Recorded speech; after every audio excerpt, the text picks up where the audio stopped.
RingGangRadio.com.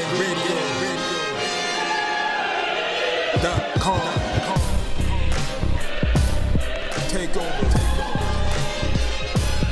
Last mission. Final boss mode. Yeah. What's good, yo? Welcome to another episode of Real Talk, where, as always, it's shit's real. We talk about it. I'm your host for tonight, Pat Scorpion, the New England representative, and as always, I got my man with me. I'm gonna let him introduce himself. Yo, what it do? Go artist. LB. Shutterworth the God. Word up. The Go artist is in the house. Ring Gang. Ring Gang in the motherfucking house. Yo, you just put me right there with that intro. Yo, and as always, I got my other man with me. I'm gonna let him introduce himself. What up? You already know who this is. Your boy King P, Bodega Boxer in the building. Ring Gang Radio, let's get it. Hey, Bodega P, but he's above ground. He's not in the sewer tonight. Yeah, the rats are sleeping. I'm gonna let sleeping rats lie where it may be. Yeah, he's What you talking about? Fucking rat. There's a big ass rat all over IG, nigga.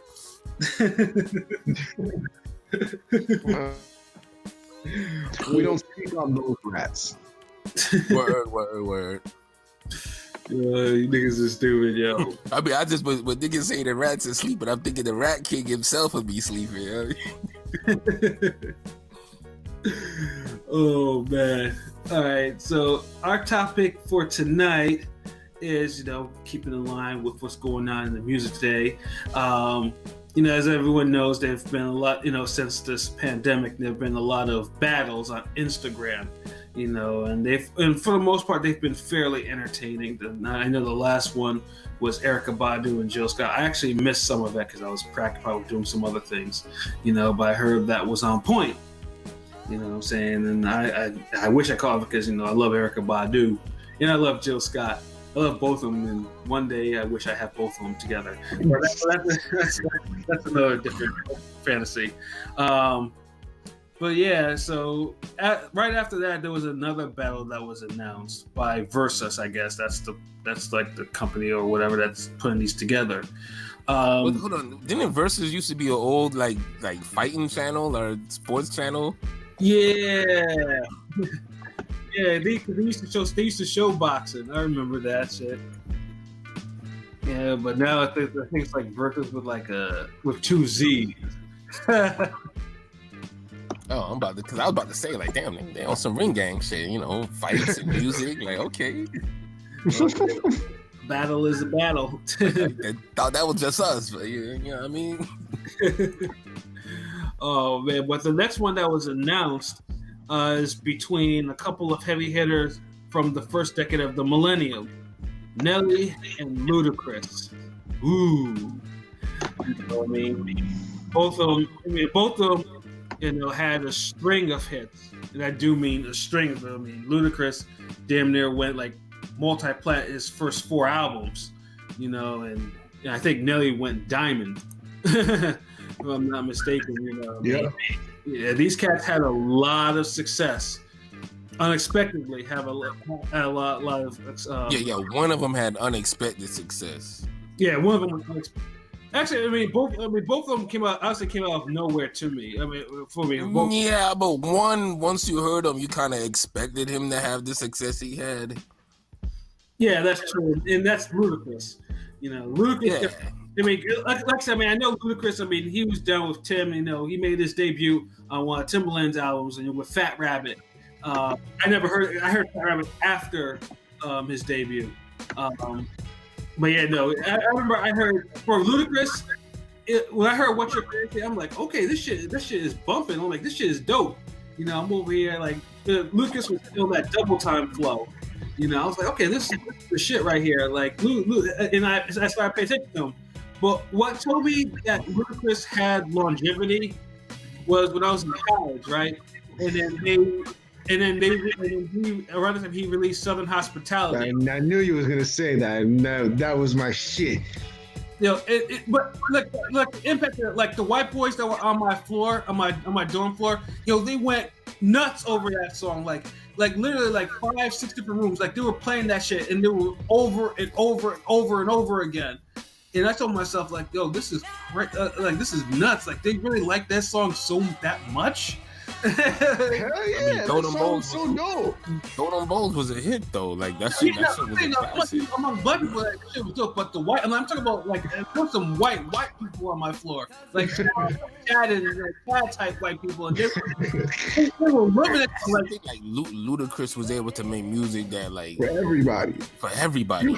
Yeah, like I mean, it used to be funny. Like they come up to me like, "Yo, Pat," and they'd be bumping their heads like side to side, all off beat, and you know, and they're like something the lyrics. I'm like, he did it in a way where he ain't really dumbed down his lyrics or flow. He still had punches. yeah, Still had wordplay. Still witty. yeah. And you know, and like I said, I mean, just this around the time, you know, Luda would call like the Southern Redman, which I can see, you know. Yeah, he basically like jacked Redman's whole style, but that's a whole nother story altogether. But he made it. He don't rap or sound like Redman. Like You know, yeah, no. when you say jack a nigga style, to me you're talking about like, well, what's that that obese cat that stole from the Wu-Tang stole from Ghost. No, see, I always say I don't agree.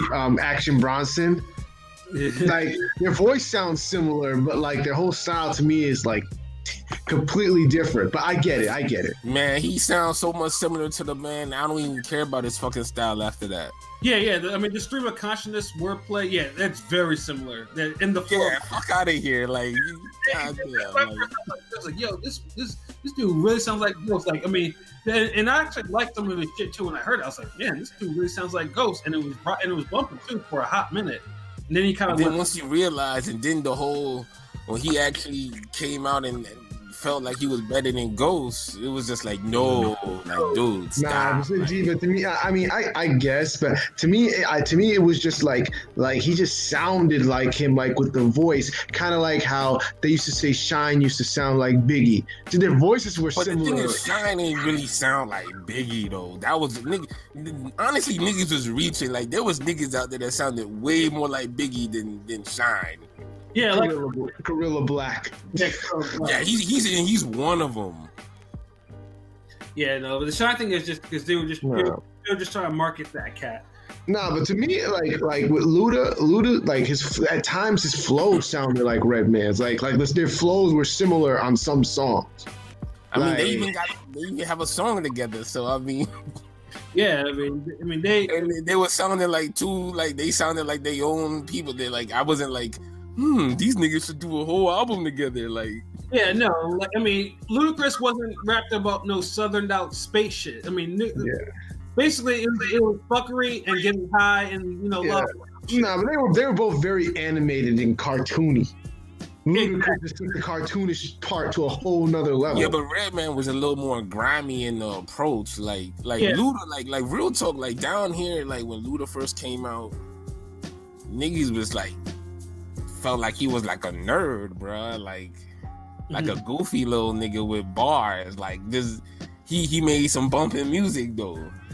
Yeah, he did. And then Lucas got my respect too, because back then, back then rappers had to prove themselves, so they had to go to like some, let's say they had to go to like Big Tigger in the basement, and they had to go in there and they had to represent. Big Tigger was going off, he always had or like the Wake Up Show. Yeah, the Wake Up Show. Yeah, the proves himself. And Lucas used to go to the basement. And I remember he destroyed it. I remember the first one because he rhymed over. I forgot what the fucking name beat that he rhymed over. The Prodigy shit. Keep It Thorough. There we go. Yeah, and like him, and he killed that. And I'm like, okay, all right, Lucas. You got some real bars up in there. So I was like, he killed it, and that's what I think. That's what. Like it wasn't just like a gimmick. Like dude can make music, but he was also representing. So that's when I was like, okay, I'm gonna follow this. Like, and then go ahead. No, I was gonna say when I first realized that Luda was like legit and this guy could really, really rap was when I heard him on the remix of "Made You Look" with Nas and Jadakiss, and he killed that. Like he killed both of them. Like he had the best verse But on damn, that. hold on, like Luda kind of been out for a while at that point. That was '02. That was like. But like it's different when you on a song like that with two like amazing rappers that I forgot the whole New York bias back then. It's like every Southern rapper had to prove himself to you motherfuckers. Like, and then y'all niggas would get fucking bodied. Yeah. We remember Prodigy featuring BG, Young Black Entrepreneurs. Oh God! I knew nobody down here forgets that fucking song. I'm telling you. You know how many times we bumped that in some New York ass nigga. Oh, that's that Mob Deep. Nah. Put on that Prodigy song with BG, cuz. Yeah, right after BG part, it's like, all right, put some cash money now. We don't want no more Mob Deep. Like we good. And then no, that wasn't even that long after, because what came out in '02. That Made You Look came out in '02. There was only like a year after Ludacris came onto the scene. Oh, actually, no. 2 years. Yeah, because Ludacris came out. 2 years. Yeah, 2000. Yeah, I be mixing up the timelines. I be forgetting that Back for the First Time was in 2000, not 2001. Yeah. You know, I mean, actually, but he was still like a platinum artist. Like he wasn't no, you know what I mean? Like, but I feel like once again, you know, it was the little. I could understand why you would feel that way. I mean, he had album cuts that we kind of just felt like he kind of proved himself by then. Yeah, that's what I'm saying. Like, I mean, he didn't need a Nas be on a Nas remix. I mean, you already had. He had the best verse on that song easily. Yes, that's what I'm saying. Like that was when I realized, like, okay, this dude is really like. This dude is like legit. Like, ever since then I was. Yeah, I mean, Lucas had like some crazy hits. Like it was a whole string of. I mean, let me list them all. I mean, there's What's Your Fantasy, Southern Hospitality, Fatty Girl, Area Codes, Roll Out, Saturday. Yeah. Right there, Saturday. Welcome to Atlanta, Move, bitch. I got into so many fights in the club with that. Yeah, Move. No, those are all dope ass songs, but I'm saying like as far as like bars, but like no. As far as New York, finally, recognizing Ludacris as a MC, that's what that means. Now, don't get me wrong. Some people still didn't get it at that point. So. The Stomp remix. The Stomp verse. The Stomp verse just. Yeah, that solidified it because I guess people had to see him go at somebody else, and then T.I. and he bodied him, and then that's when everybody's like, okay, that's when the last few stragglers who didn't believe dude had bars, finally got convinced. We're like, he bodied T.I. And it's even too like, and not even just a regular joint, but on the R&B joints too. He was bodying like, Man, he bodied. The shit with Trina, he bodied. The Amarie shit, Why Don't We Fall in Love remix, he bodied. Gossip Folks, he bodied. Yeah, of course, with Lil Jon, Usher, Lovers and Friends. That shit, I can't believe a song like Lovers and Friends used to be like the slow song in the club. That's the shit that he used to play. He bodied like you could tell like he was a real MC to like where he could be on any type of track like Holiday Inn. He has more parallels with Busta Rhymes than Redman, really. That's also true because Red's crossover songs were cringy at times. I still that Christina. Like Redman had a whoa. I liked him on the Christina Aguilera shit, and I Can't Get in the Club like that because the original Let's Get Dirty. That shit was a hit. I'm good with that. I'm good with that. Yeah, I had nothing wrong with neither one of those songs. I wasn't really. I don't think Redman commercial shit was cringy at all. Like he's dope, but I always felt like he had more of a grimy. Like more of a street approach than Ludacris when he made music. Yeah, no, like Red. You hear the New Jersey, like you hear some grime in Redman. Yeah, Red lightened up over time because Red's first two albums were grimy as fuck. Yeah, even you can say even Muddy Waters was Yeah, like he was starting to transition a little bit, but he was still grimy. No, by the late 90s, he became kind of a little bit more cartoony than grimy. Like, yeah, he lined up. That's pretty. That's basically what Pat was saying. Like he kind of evolved. Yeah, like that was, I guess, his final form. But I mean, I couldn't picture Ludacris on a fucking 4-3-2-1 song. And I've already heard Master P on that bitch. So I mean, he wasn't on Bia though. You know what I'm saying? That shit was grimy as fuck.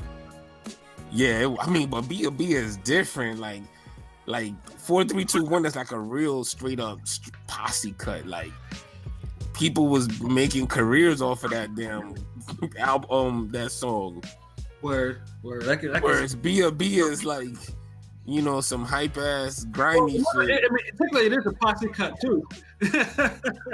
Bia, but who the fuck else was on Bia? Like no one like Too Short.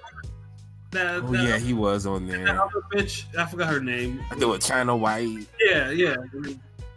And who else? And then Lil Jon and Lil Jon don't count on no posse cut. What the fuck? That's like counting the engineer or the ad-lib person. Like he is on the joint though. Yeah, but you don't count on like you have a posse cut on a Khaled album. Are you counting Akon and or T-Pain? No disrespect. I'm just saying. I mean, there was still three motherfuckers on that shit. Anyway, outside of Lil Jon. Three people ain't a posse cut. No, Lil Jon and East Side Boys, Ludacris, Too Short, and China White. Yeah. There ain't no. Wait, hold on. We count Little John and his boys, or just Little John? I mean, it's Lil Jon and the East Side Boys, so. So it's a posse cut just because you got three extra niggas yelling and screaming and chanting on the fucking song. If we don't get the fuck out of here, bruh. I mean, Lil Jon was nigga. I mean, his ass off, nigga. Bruh, there's no way we accept it. I'm from the South and we don't look at that as no damn posse cut. You gotta have at least fucking 4 people to be on a posse cut. And there's 4 people on that damn song. Four rappers, four verses of rhyming and MCing. Not no, okay, we gonna give him a verse, but we gonna split it in half with chants and hooks. Like, nah, like, even when Shawty Low used to, R.I.P., when he used to get on the little posse cuts and songs, he would have a verse, like, he'd have 10 bars. I mean, technically there are 4 verses, because, was there 4? No, hold up. Yeah, because Lil Jon had a verse, China White had a verse, Ludacris had a verse, and Too Short had a verse. So, but no one thinks about that as a posse cut, like as some type of classic posse cut, like they do. No, of course not. Yeah, of course. I mean, it's just the hype song. And I cannot see Luda on that shit.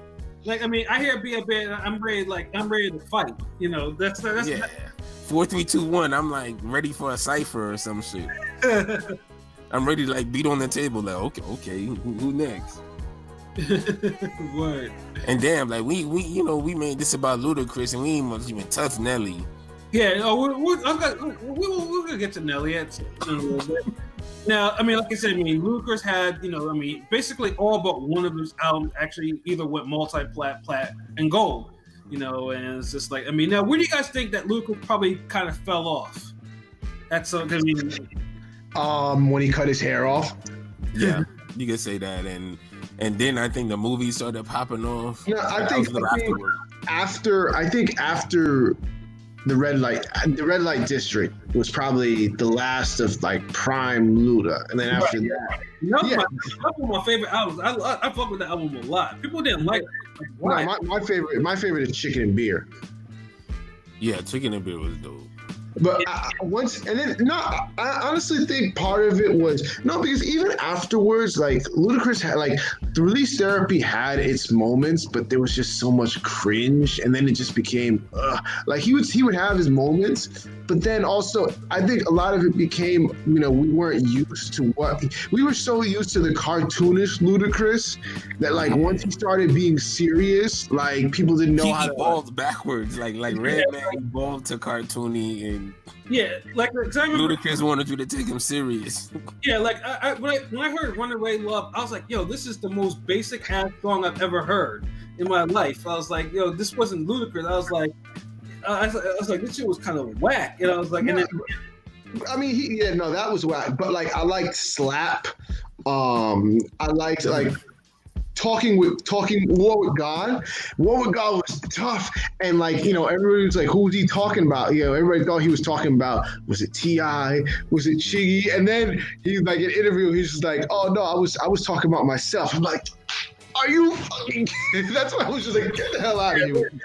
It's not an album that I like to revisit too often. I think I was like maybe a handful of times. I liked the next one afterwards. I think the one with was it? The one with Undisputed. Yeah,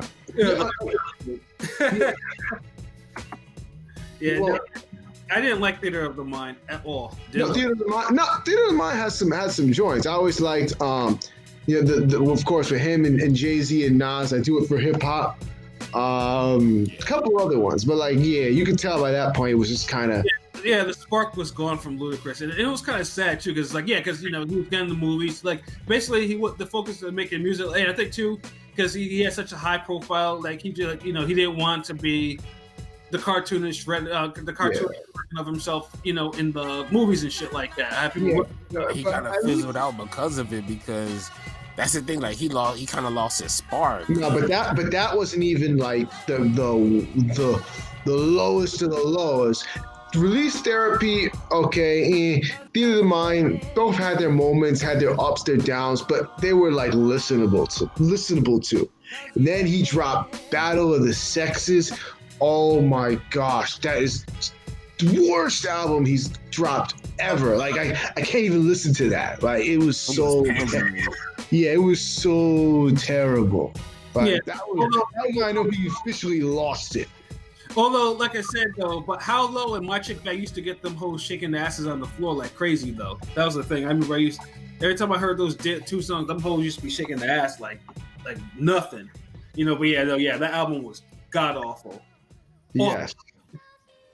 And like, because what happened was that was supposed to be like a Ludacris Shauna album, but, Shauna and Lucas had a little issue, and then it was removed from the album.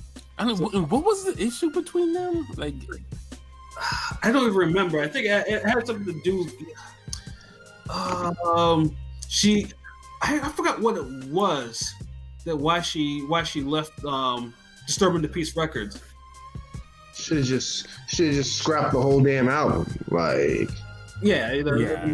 once you and then after that, I just didn't pay attention to Ludacris at all, like from the music. I'm like, okay, this nigga's in fast. He has Fast and Furious. That was, and then a couple of years afterwards, I think probably the worst was like How Low was bad to me, but like the worst was when he had that song that was like basically like was like a remix of, remember that corny ass Barbie girl song in the 90s where he did like something like that, and it was just like like he did an interpolation of Barbie girl, and I was just like, I think I know what you're talking about. That shit was horrible. Party Girls, that's what it was. I'm like, are you kidding me? See, it felt like Ludacris was trying too hard, man. Like I felt like, to me personally, I liked his first couple albums the best. Because I felt like he was at the right balance. Like all that other shit, like I hate when guys start trying to they evolve, but they I guess it's not get commercial, they go in another direction, and Yeah, personally, I just think he probably just needed to be around better rappers or better influencers, someone to at least tell him that no, this shit was whack, Luda. You can't put Because bar wise, he'll always spit a good verse, but it's the type of music. Like he was falling into the Eminem category to me. Like he can still rap, but musically, I'm not really trying to listen to his music. I would still listen to his features. Like when Khaled his features, he'll always kill it. Like when Khaled had him on his songs, like "Welcome to My Hood" and "All I Do Is Win." Like, okay, but then when it's just Luda on himself, it's just like, yeah, okay. But that's kind of like how Busta Rhymes was after a point. You just wanted him on features and shit. Like his albums were like, and that'll probably be for. I mean, if Busta does a versus battle, I'll be more than happy to go in. No, it was just like, but then, even then, like even he was still had his verses, but even then he was like, even with the bars, he was slipping because 2 Chainz was out rapping him on songs, and I'm like, bruh, like, I mean, that's 2 Chainz could spit though. No, 2 Chainz could spit, but Luda in his prime is way better rapper to me than 2 Chainz. So like, I don't know. And this is dumbed down 2 Chainz too. So it's not even like we're not even getting high level 2 Chainz either. We're getting the dumbed down 2 Chainz is like a southern. You talking about Titty Boy or 2 Chainz? No, I'm talking about 2 Chainz, not Titty Boy. I'm talking about the dumb, Pink Panther. Like he's basically like the 2 Chainz is basically like the southern version of Purple Haze, Pink Panther, Cam'ron. I don't know about all that, but okay. I think 2 Chainz is garbage, so I'm not gonna weigh in any type of comparison. Like, you don't be knowing no southern rappers anyway. Nah, Player Circle was dope. He was like, Player Circle was dope, but then afterwards it was just like, yeah. You know, I mean, pretty girls love trap. Like, 2 Chainz be spitting his ass off. Like, he be making some dope albums. No, I never heard him. Nigga, you never will. Like, you don't listen to that dopeness. Like, you don't listen to that shit. Anyways, but yeah, I mean, that's pretty much Ludacris's career in a nutshell. And then we have Nelly's career. Like I said, like LB had mentioned before, Nelly was an unexpected success because nobody knew who the hell he was. Like, yeah, it was just. I admit though, this is what I actually liked. Country Grammar when I first heard it. I thought, okay, this shit is kind of... I did too. I think everybody liked Country Grammar. Wow, you guys, wow. I hated that song. That shit was so fucking trash. Which the Country Grammar song? Yeah, that shit was trash. Down, down, baby, burn. No, but I like I like the actual version, not like, I don't know where they're at, because when you hear the actual version, it sounds better because they like this. The street sweeper king. It's still trash. And that shit still, either way, they could bleep it out. He could say it backwards. It don't matter. That shit was trash. Well, it's funny because the way you feel about Country Grammar is the way I feel about the song, the EI. Like that fucking, you trying to be a Speedy Gonzalez. Under the EI. Like, what is this? Yeah, I feel like EI was okay, but that shit was still kind of trash.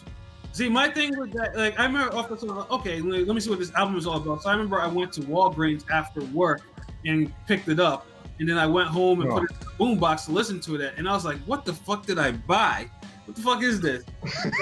Blame yourself. Yeah. That's what you get when you like that trash ass song. It convinced you. Damn. This is 2000. This was 2000. It wasn't like there's any burners yet. I didn't need burner or anything yet, nigga. No, I almost bought that album only because I remember I was in Circuit City, and back in Circuit City they would have the CDs where you could like listen to like the songs. Like you could just like listen to like a couple of songs. Wisened up. You heard the garbage. Yeah, I liked some of the songs, but it wasn't enough for me to buy it. So off a 30-second demo of letting me listen to like 3 or 4 songs. Yeah, there was only like 3 songs on that shit that were actually decent. Like Lovin' Me, which is probably one of his best songs, and then that shit with Lil Wayne, which is one of the rare Lil Wayne songs I actually like. So yeah, but it was just like, yo, this album is not it. I was like, what? I wanted to slap myself for buying this shit, you know. But Never got into the hype. Like his rapping, his bars. Like to me, like the only song I think I felt like I liked Nelly on was the number one. I thought that shit was straight. Yeah, not straight enough for me to like bump it in the whip or nothing. You know, like oh shit. Yeah, but no. Straight as I respect it. Like I didn't feel like it was trash, and he rapped decent on it. Yeah, but I can't believe the Country Grammy though went diamond because I have to admit though some of the videos for that damn song, like Batter Up, I used to watch that video all the time because all the hoes that were in that shit. You know, the song was terrible, and the George Jefferson cameo that was in his music video. That was the only time. That's like the only reason why I actually watched that video. But yeah, but it was like Ride With Me and EI. I was just like, no, Ride With Me was dope. Like I was Ride With Me was kind of decent. Like I understood that. Like I felt like if you'd have came out with that first, maybe I would have been like, But yeah, I still felt he was trash. Yeah, no. But what really convinced me, dude? Because as I mentioned before, Nelly went on to Big Ticket Show in the basement, and he wasn't prepared to rhyme. Like, dude, I remember Big Ticket spit some shit off the top, and then Nelly spit like maybe one or two lines, and then he's like, "Oops, we're out of time." Oops, and he kept on trying to like, "No, nigga, you gotta rhyme." You know, and he wasn't ready to rhyme. I was like, "Yo, this dude's not ready to rhyme. Yo, what the fuck am I listening to this dude for? Fuck out of here." I always felt like Murphy Lee was better anyway. Yeah, Murphy Lee was all right, but he wasn't really saying nothing. Yeah, he had his moment. But it's like I hated, like I couldn't stand Nelly's flow, like his voice. It's like he didn't have nothing redeeming as an MC to me. Like yeah, that was the thing to me. Like Murphy Lee at least had like a decent rap voice. He had a decent flow. Like he'd have some wordplay, whatever. You know what I mean? Like regular shit. Yeah, the thing with Nelly though is like, I mean, Nelly is the prototype for all the sing-songy shit that you hear. Yeah, like that's what it is. Cause see, the thing is, Murphy Lee sounded better because, like, he sounds better than what he is because he's around Nelly. Right, and yeah, Murphy Lee was outshining Nelly on some of the songs that I heard. You know, but even the tall dude too. You talking about like Nelly was like the most like the marketable one, I guess. Yeah. They say that's when in the hip hop era when the dudes were like, you know, rappers were, you know, had package deals with their crews. Right, and also Nelly came out in the era of bars, but he was selling, and that was the issue. That was like the problem that like eventually I had with him. You know, it's like, yo, this dude's not saying nothing. Like his bars are weak. They're not there. Catchy bullshit, man. Like I couldn't stand his music. And then the catchiness bullshit was hot in here. Like I was in the club, so that's the thing. Like, and I have. Yeah, I ain't gonna lie. Like it just kind of fucks with that in the club. Like yeah, in the club. Yeah, but when you hear some, when you hear shit, I'm just kidding, like Jason. Unless you're gonna do it, I'm like, no. Yeah, like, I don't know. The chicks used to love Nelly music though, so it's like you can't even hate, but that shit was just garbage to me. Honestly, you said you said you liked Murphy Lee more than Nelly. I probably like the other dude, Ali, more than Nelly. Yeah, Bugetto. I remember that song he put out. I felt like Ali was better than that. Like Nelly was the worst one to me. Like everybody else tried to rap, but I guess the executive who signed him, like Nelly stood out because he was like, he was on some other bullshit. Yeah, well, he had the Band-Aid, and he had, you know, the dude was kind of built. He was for the ladies, bro. That was his thing. So that was the reason why. Yeah, and then his whole rap style, like, do you like honestly, if Murphy Lee rapped like Nelly and it was the other way around, they would have made Murphy Lee the damn guy. Hell yeah. And then it was a rap though when Dilemma was released. I couldn't hear that. That song was everywhere. I couldn't see it. You know, because of that stupid that hook with Kelly Rowland. Nelly might have bigger songs than Ludacris, but I don't think he has the amount of like hits. Out of all the songs that he released back then, I think my favorite was number one. and number one. Yeah, that's what I'm saying. Like, I felt like that was, to me, that's like Nelly's best song to me. Yeah, and like also, even the verses were tolerable. And then also too, for some reason, that was the song that set off the shit between him and KRS-One. Oh god, yeah. that was the same. And then one good performance deserves another. And so in Nelly's in Nelly's second best performance that I like, Rock the Mic remix. Yes. Yeah, dude, body KRS-One. Yeah. And me and P East Coast cats, and we can admit that KRS should have not kept his nose out of his business. And Nelly went there. I was just like, what is this? This is like when Nelly Midwest is 1, East Coast 0, New York 0. Yeah. I gotta say, when Nelly said that KRS-One ain't got no hits since the cordless mic invention. Yeah, I ain't gonna lie, I lost it, bro. I think I fell out my chair, bro. Yeah, and I'm over there. I was like, dog, like Nelly really got this dude, man. It was like a disgust, like. And it was crazy because it's like I remember just coming home. I don't know where I was. I was in the car with my pops. It's coming from somewhere, man, and that shit came on the radio because Rock the Mic, the regular Rock the Mic, was already like one of my favorite songs. Yeah, that's just classic. So when the remix came on, I'm like, whoa, hold on, turn this shit up. I think 99 Jams had it, and I'm like, damn, the beats sound kind of different. Like, dun, dun, dun, dun, dun. Yeah. And then I heard, I was like, oh, this nigga, now that damn Nelly going at. I'm like, oh no, he didn't. Yeah, bruh. I'm like, my pops just looking at me like, god damn, it's alright, nigga, chill. And it ain't no hit 'em up. I mean, yeah, but like even that, like the hits continued. Air Force Ones.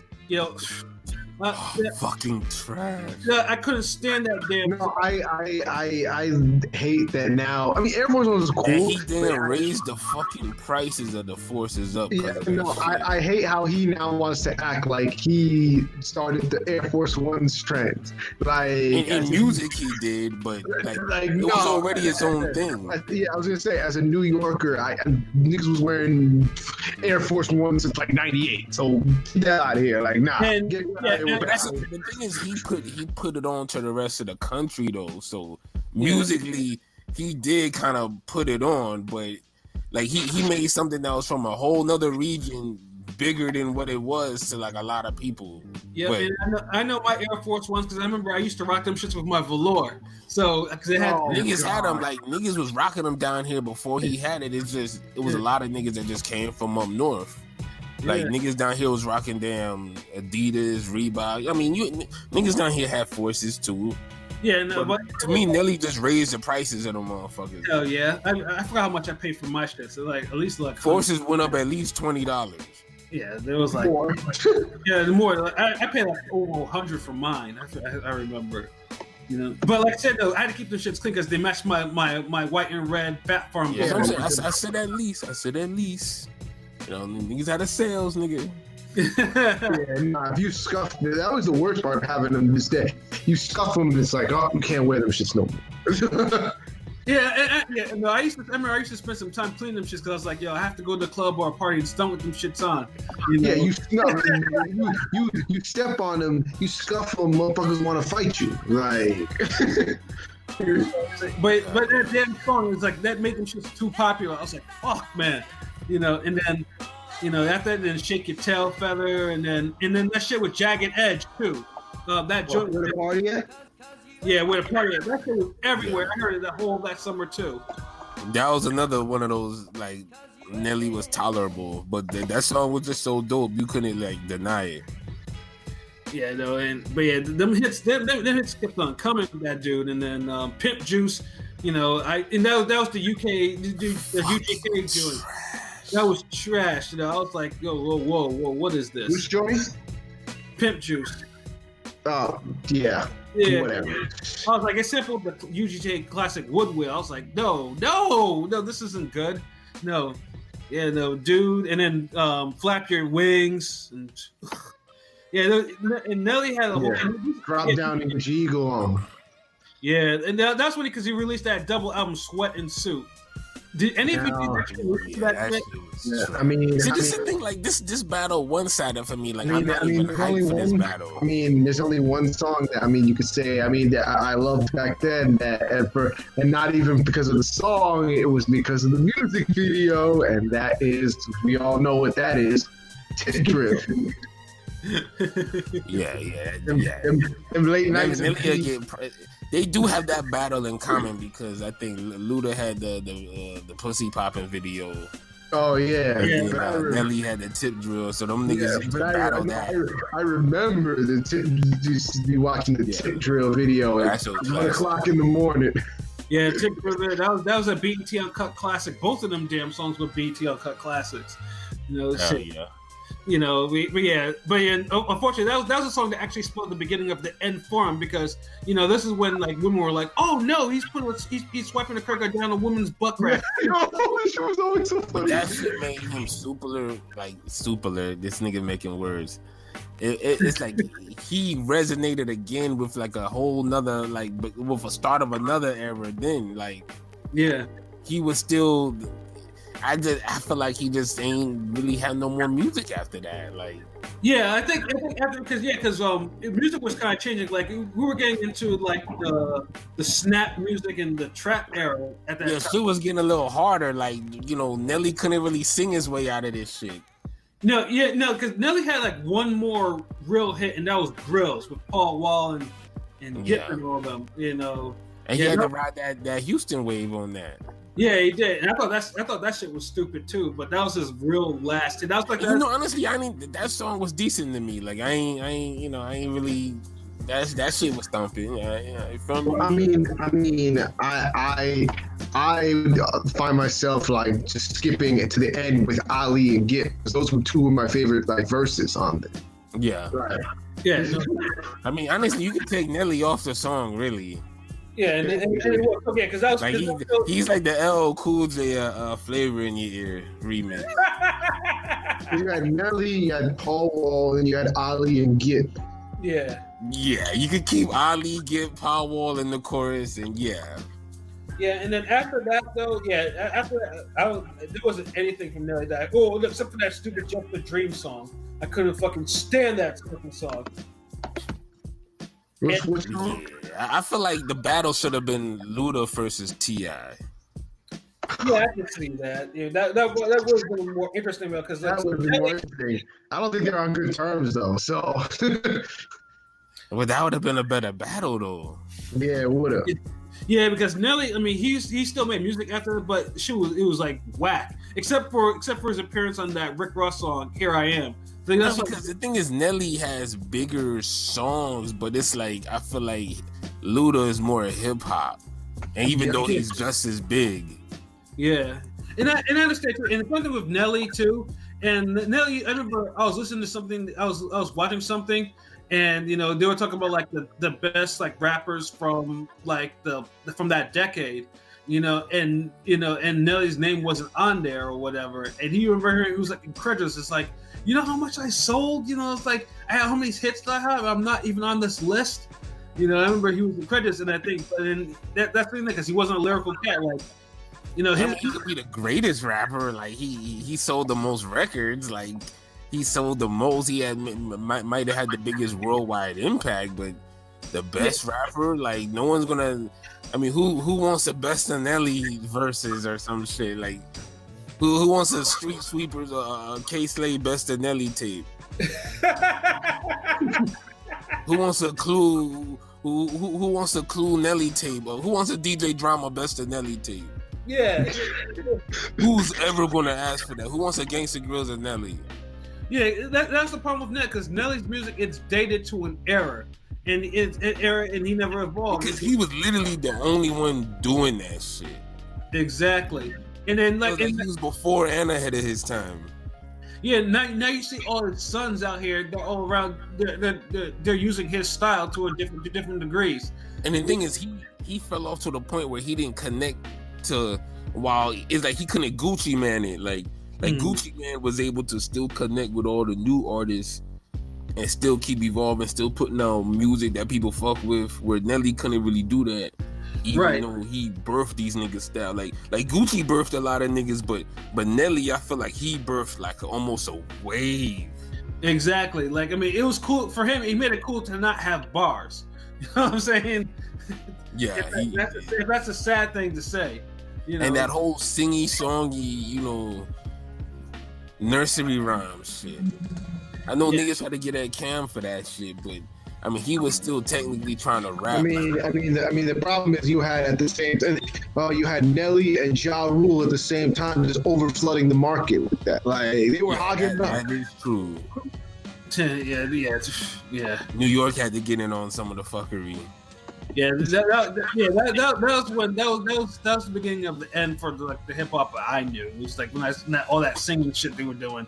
I was like Ja Rule, especially Ja Rule, and I actually liked Ja Rule's first album, but when he started doing all that soft shit with Nelly and then Fabulous with his female songs, I was just like, what is this, bro? Like, I mean, at least Fab was still spitting though. Yeah, Fab could still rap. But it was like, damn, like, can I get an aggressive song with some aggressive content? You know, so like, geez, like, damn, you know, because everybody was damn. When they saw success with one thing, they just kept overkilling the formula. Right. You know? And sometimes it will keep working until it stopped. Right, and that's Nelly. Nelly's formula, like, basically, you know, when music shift, he became obsolete quickly too. It wasn't even like, you know, like a gradual thing. Like he grills with gasp, and after that was it. That's just yeah. But his peak, like his prime, was like, it felt like a while though, like a long time. Like and that's the thing. Like, Ludacris and Nelly's peaks were like, I think Nelly might have had the higher peak for sure. Yeah, I mean, once you go diamond, you have like the ultimate peak. Yeah. You know, and like I said, Ludacris only went at best like 4 times platinum, which is not. Which is a hell of a fucking peak. But, yeah, exactly. But to give 4 times platinum and still be considered as hip hop, it's still, you know, you didn't really, and you can say Luda crossed over without crossing over like. Yeah, no, Ludacris' songs were not pandering to anything. Like, What's Your Fantasy was not pandering to anything that you would think. I mean, it was just some dope shit, you know. Yeah. And then Southern Hospitality was just what it was, and white people just happened to fuck with it.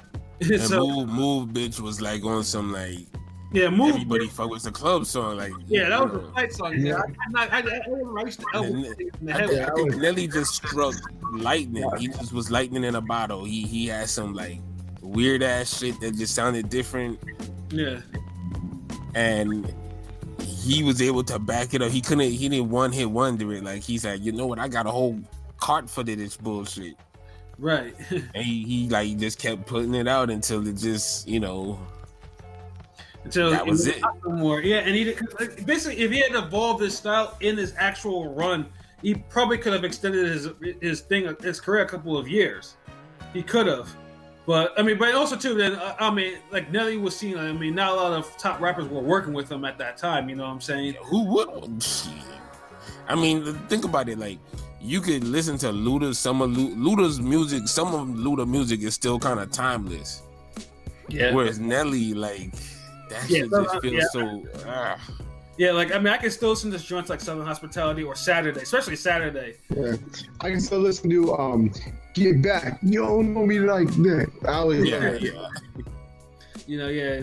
But yeah, Nelly's, I mean, well, like I said, I'm not a Nelly fan anyways, because like I said, you know, dude's bars were a little bit struggle to me. But even his good songs. Like, also, the difference is, like, for me, between the two is, like, outside of the singles, them album cuts from Nelly, a lot of them were pretty damn struggle.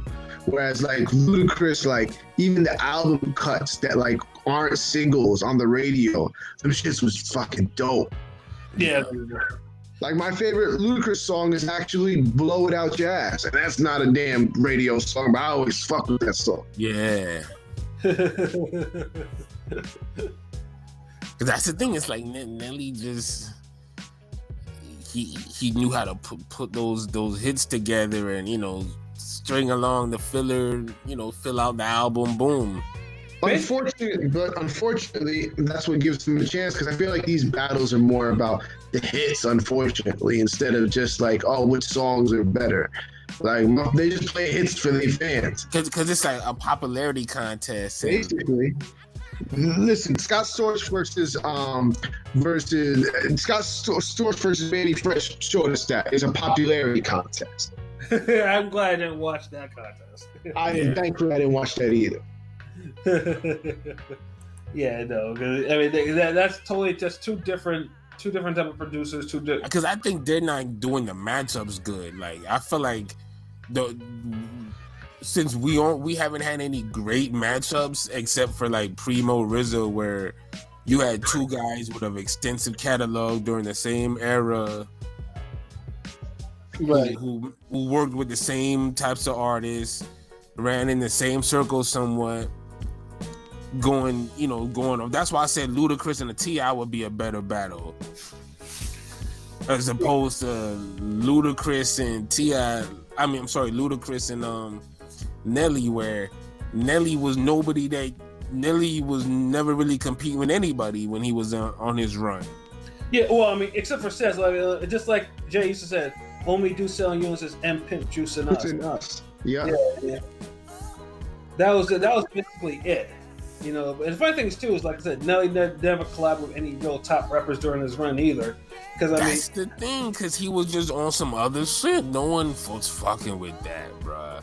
I mean, Nelly is the last person I would even want to even put in a battle. That's my whole point. Like when Nelly was on his run, no one ever thought about matching up Nelly against anybody. Right. So why 20 years later, niggas is like, well, let's match up Nelly and Luda. Get the fuck out of here. And that's my whole point. Like, no one thinks about matching up Scott Storch and damn Manny Fresh. Somehow motherfuckers did it though. Right. Absolutely right. Like, damn, y'all could have did Mike Dean and motherfucking Manny Fresh. Y'all would have had a Rap Out Loud in-house producer versus Cash Money in-house producer. Perfect matchup. Both got legends. Or the niggas that did the niggas that used to do Master P albums. Them niggas. KOC Beats by the Pound. Oh yeah, exactly. Yeah, niggas. So yeah. I think they did battle before though, but not on no IG type shit. Right. But yeah, like have some better matchups. Like I wouldn't match up no motherfucking damn Nelly and damn Ludacris, really? Yeah. I would match up Ludacris and Busta Rhymes.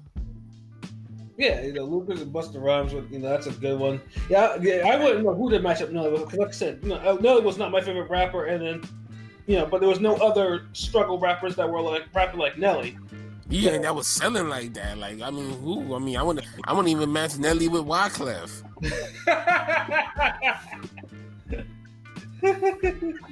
I'm just saying, and he sold 17 mil. Facts. I mean, yeah, Fuji's, but it counts. I mean, I think Wyclef, he sold a lot on his own too. Them other albums. Yeah, he did, but I mean, I think the Fuji's was the one that was like that went past Diamond originally, like back then. Yeah, that album was huge for the '90s. That's a top 10 album. You know what? Maybe Wyclef versus Nelly would have been a better battle. Fuck it. You know what? Maybe that would have been a better battle. Cause you would get some Fugees, you would get some Nelly, you get the collab, you get Rescue 911, you get Party at all. You get some jams. I don't know. You'll get It Doesn't Matter with The Rock. Oh man, but yeah, I'm not hyped for a Nelly battle, but for the sake of hip hop, Yeah, well, I mean, obviously we'll listen to it, but like I said, if they start playing some Nelly shit that even I don't know and it's whack, I'm just trying to get straight off. That's what I'm saying. I couldn't even name 20 Nelly songs. I could probably name them, but I'd be struggling after like 10. Like, come on, like, But really, all the Nelly hits are on his first two albums. Like, after that, it's just like tip drill or drills. And maybe that Tim McGraw song. I swear, if I hear that Tim McGraw over and over. if I hear it over and over, I'm shutting that shit off. That's a wrap. I'm I gonna don't know. automatic Swiss Beats, what you doing? Like, you and Timberland, y'all chill, man. Like, well, why y'all niggas get to name all these battles without battling? Get the fuck out of here. And who was Swiss Beats to be like he's ordering like way better producers around to match up and shit. Like, yeah, well, I was reading that like they might be trying to get, because I know something about Joe Budden and Timbaland were trying to like talk about maybe trying to get Rakim and Big Daddy Kane to do a versus battle, and that would blow up the internet. Honestly, that would be dope. Like, damn, see, somebody's coming up with some damn good matchups. Like, I don't know what the fuck Timbaland and Swiss Beats. I think they're supposed to be doing the Bone Thugs and 3 6 Mafia battle.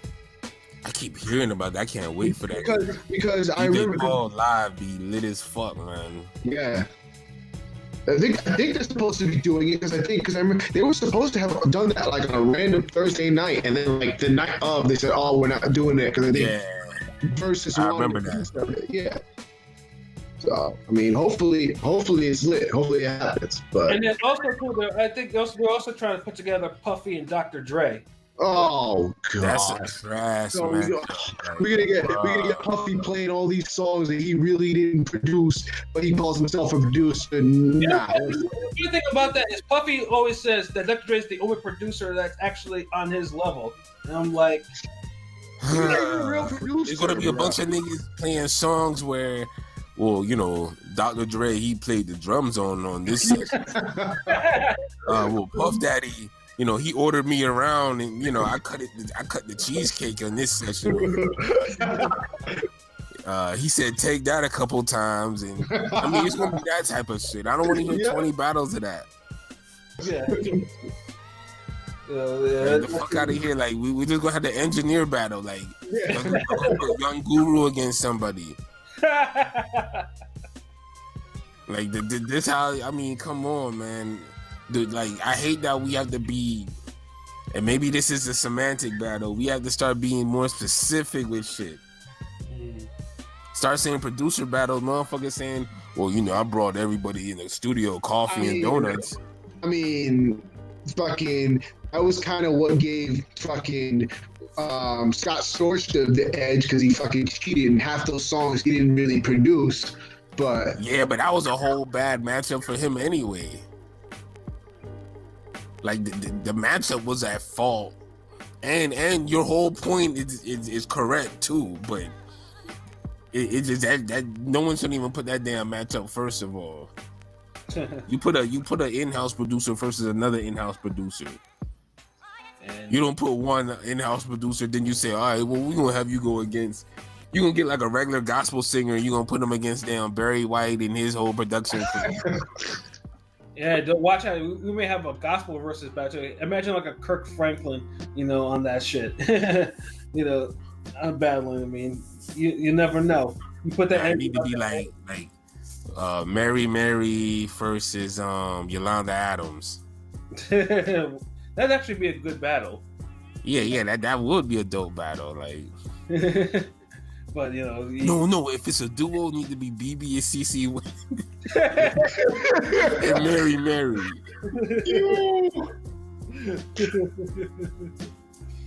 Oh man, but yeah, it's like hopefully whoever's behind it, hopefully they'd have, you know, they should start suggesting better, more equally balanced battles at least. You know, like Ludacris, Nelly. Yeah, I mean, it'll be like a good trip down memory lane. But like I said, I mean, it's but you only go in there for one thing. It's like seeing an Avengers movie, but you a fan of like Hawkeye. Facts. Like, you got to give us a battle where we're like it's two top opponents. Like, it's not Floyd versus Guerrero. It's Floyd versus Corrales type shit. And like I think like I said, because they were put together because, like I said, they both sold a lot of records. So I think that's really the only thing they have in common. You know, they sold a lot of records in the time. You know, but yeah, other than that, what Snoop Dogg sold a lot of records. I ain't gonna match him up with fucking Nelly. Shit. yeah, It'd be cool. It'd be cool to do like a duo thing, like the battle of duos. Like I don't know. You could do like Outkast versus I don't know the Clips or UGK or. Ooh. I would like to see like Dog Pound and Mobb Deep would be, but yeah, that'd be dope. But damn. Well, I mean that. 8-Ball MJG versus UGK or Yes. Yeah, we don't. There's not enough mention about 8-Ball MJG anymore. No, they were dope. They were dope. I didn't catch on to them until late, unfortunately. 8-Ball Lost is one of my favorite albums, bro. That shit dope as fuck. That shit is dope as fuck. Uncut. Dude even managed to get a decent verse from Silk the Shocker. Yup. Facts. Facts. Oh yeah, that 8-Ball album had that gotta count for something. Yo, I still have that 8-Ball. I know I have that CD somewhere. That shit was like 3 CDs. Yeah, because the third CD was just like a whole bunch of scattered some random joints. Like your bonus label cuts. Like they had the Janitor on one song. Yeah, and there was some dope songs on that third CD. Be talented. Yeah. Oh yeah, man. we gotta like the Jill Scott Erykah Badu great battle matchup. Like you know RZA, Primo, great battle matchup. Bone Thugs and 3-6, great battle matchup. Scott Storch and Manny Fresh, trash. Nelly versus Luda, trash. Like, get this shit right. Like, damn. Facts. Pure. I'd rather y'all put Gucci Man versus Ludacris. Really, like, no. Honestly, I felt like that'd be a better battle. Like, I would actually be hyped to see that because I'm like, okay, you're getting like 2 eras of like ATL going against each other. Yeah, I can see that. True. And they're 2 very distinct eras too. So you could have said Ludacris versus Jeezy, shit. Because I know Jeezy and Gucci would be a perfect battle, but I know that they wouldn't do that shit. But I'm just, you know, I was trying to like realistic shit. Yeah, that was. So yeah, I mean, Verzuz, man. Like I said, it's a good idea. Just have to work on your matchmaking. Similar to boxing. Hey, you gotta work on your matchmaking. Yeah. I'm sad we gotta say this in boxing and in hip hop. Damn. Yeah. The concept has been great, but the execution has been not so great. Yeah, no, the results are mixed. That's pretty much what it like is. a Oscar De La Hoya flurry. Like some hit, some. Oh! You mean like you throw 10 punches and only 2 connect flush? Yeah, that okay. Word to Felix Stern. Oh man, but yeah, we'll tune in on Saturday night since there's no boxing on anyway. So yeah, we'll tune in to have a listen, and then most likely talk about what the fuck we listen to, and depending how much we have. Yeah. Yeah, somebody y'all make sure y'all make the list so I could just look at it and be like, I don't know if I'll catch it. Y'all make sure y'all text me and when it happened, cause. Yeah, but like I said, I mean, I have my caveats. If I hear certain songs, you know, I'm out of there. I mean, because Nelly versus Ludacris ain't like a calendar move here. You know, unless these niggas are actually gonna like start freestyling, which I can expect Ludacris can do. You know, and you know they're actually gonna start battling for real. But oh man, but yeah, I think we talked more than enough on the battles, don't you think? Yeah. Cool. Awesome. Yeah. So, like, do we have any final thoughts, LB? Nah, just Ring Gang taking over. Just keep tuning in. Soul Wars. You know, follow me on the Chatter. What's that shit? The pictures. Instagram. Y'all. Yeah. Soul Wars Shuttleworth on Instagram, Twitter. You know, all that shit, YouTube, ringgangradio.com. You know, just shout outs to the whole crew. You know, y'all just tune in. We, you know, taking over. Just keep hitting y'all with some dope shit. We got the Ring Gang cartoon in the works. Word. We'll be blessing y'all with that real soon. So stay tuned. Word. P. I mean, you already know what it is. Ring Gang forever. Forever, ever. Forever, ever. Forever? It was just Ring Gang forever. We the new Wu-Tang. We the Wu-Tang of boxing. You know what it is? So ringgangradio.com. Follow us on IG, Twitter, YouTube. You already know. Got plenty of dope articles out on the site. Go check them all out. You already know. That's what it is. And I co-signed the comments from the two brothers. And also, I gotta say a rest in peace to three musicians. Or two. Actually, they were both three. Andre Harrell, who passed away suddenly from heart failure, and then we had Lil Richard. Woo! Shout out. He passed away from 2-month battle for bone cancer at 87, and then Betty Wright. No, not Betty. Yeah, that one was unexpected. That one was like, damn it, man! Like, what is this? That one got me, man, because I fucks with Betty Wright music, man. Yeah, it's like they just did an unsung episode on her too, and everything. I was like, finally, she's getting something for flowers, man. And over this now, she passed, man. It's just like I don't know what's going on in the world today, man. But I used to bump her shit in the whip, man. Man, Betty Wright, low key, she actually kept up with the times. She was on some joints, like rush joints and shit like that. So I mean, she had a long career, like I said, and it was never really sung like that, But yeah, I was like, damn, not Betty too. So yeah, rest in peace to all those. Rest in peace to those three legends. And like I said, just stay tuned. We got more dope shit, for you. And like I said, and if you like it, and if you like what you heard, like, comment and subscribe, to it. Yeah, yes, and make sure you damn subscribe. Yeah, subscribe definitely. Because like I said, subscribing means you understand that we are the shit and we got the shit. So you just need to do that, just for your sake. This nigga. Yeah. So for myself, Pat Scorpion, the Mega Representative, for LB Shuttleworth, the God, the GOAT artist, for King P, Bodega P. This has been another wonderful episode of Real Talk, where as always, it's shit's real. We talk about it.